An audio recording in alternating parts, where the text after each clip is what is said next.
और चलिए अब अगली बड़ी खबर की तरफ बढ़ेंगे जो कि भोपाल से है और मध्य प्रदेश के पंचायत चुनाव से जुड़ी ये बड़ी खबर हम आपको बता रहे हैं। ओबीसी आरक्षण का मामला एक बार फिर से सुप्रीम कोर्ट पहुंचा। मध्य प्रदेश सरकार ने दाखिल की संशोधन अर्जी। 10 मई को आदेश में संशोधन की मांग की गई।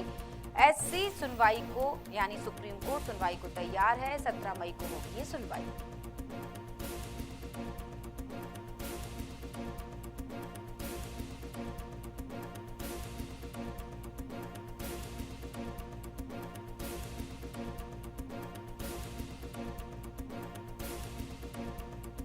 और हमारे साथ जुड़े हुए हैं राजेंद्र कानूनगो न्यूज़ खबर भारत से। हम उनसे चर्चा करेंगे। राजेंद्र जी, जिस तरह से 17 मई अब वो तारीख मिल गई, एक बार फिर से उम्मीद की किरण प्रदेश सरकार को कि 17 मई को शायद उनके पक्ष में या शायद मामला ओबीसी के पक्ष में।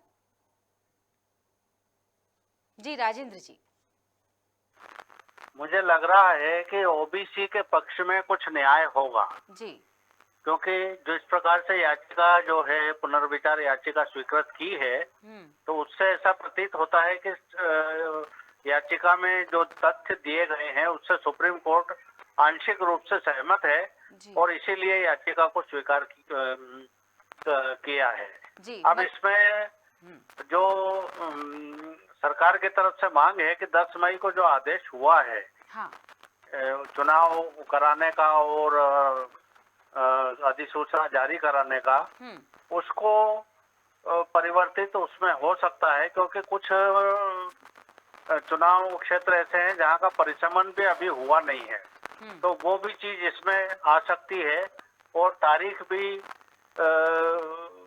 का भी फैसला इसमें हो सकता है और ये जो अधिसूचना जारी होने की तिथि है ये भी बढ़ने की पूरी संभावना है और जो सरकार की एक प्रकार से कहें कि मेहनत जो है वो ओबीसी के प्रति समर्पण की भावना की रंग लाई है और इसमें निश्चित रूप से ऐसा लगता है कि इसमें कुछ न कुछ सुप्रीम कोर्ट ऐसा निर्णय देगा जिसमें ओबीसी पक्ष जो है ओबीसी को राहत मिलेगी और उनको न्याय मिलेगा। जी बिल्कुल, जैसा कि सुप्रीम कोर्ट ने पहले भी कहा था कि हर 5 साल में जो चुनाव होने चाहिए उसके दायित्वों को गिनाते हुए प्रदेश सरकार के दायित्वों को गिनाया था जब सुप्रीम कोर्ट ने। यानी अब देखा जाए तो ये जो विदेश दौरा जो उन्होंने कैंसिल किया था सीएम शिवराज सिंह चौहान ने 14 मई को होने वाला, तो शायद अब ये माना जाए कि जो प्राथमिकता पर उन्होंने जिस मुद्दे को रखा था उसमें शायद उम्मीद की एक किरण, शायद उनका ये सफल रहे। उनकी जो योजना वो तैयार कर रहे हैं, जिस तरह से वो सोच रहे हैं कि किसी ना किसी तरह प्रदेश सरकार ओबीसी वालों की मदद कर सके और जो वो सोच कर बैठे हैं वो हो जाए, क्योंकि इस बार पहली बार ऐसा देखने को मिल रहा है कि दोनों पार्टियां ओबीसी की तरफ हैं। बिल्कुल बिल्कुल, दोनों पार्टियां ये चाहती हैं। हाँ। वास्तव में ये चुनावी गणित है और सीधी सीधी राजनीति है इसमें, क्योंकि ओबीसी की बुराई मोल कौन लेगा।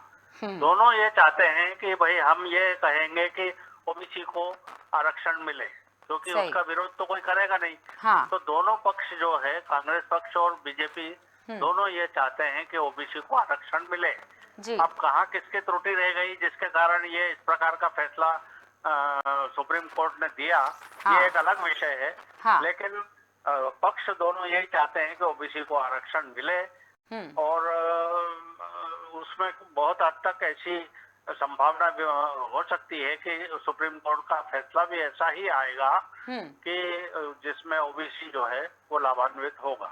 जी चलिए, बहुत बहुत शुक्रिया रचन जी जुड़ने के लिए। और वाकई बहरहाल बात चाहे पार्टियों की जाए, दोनों पार्टियों की सहमति सर्वसम्मति की बात की जाए इस मुद्दे पर, लेकिन फायदा ओबीसी को मिले यही उम्मीद शायद इस वर्ग ने भी जगह रखी होगी।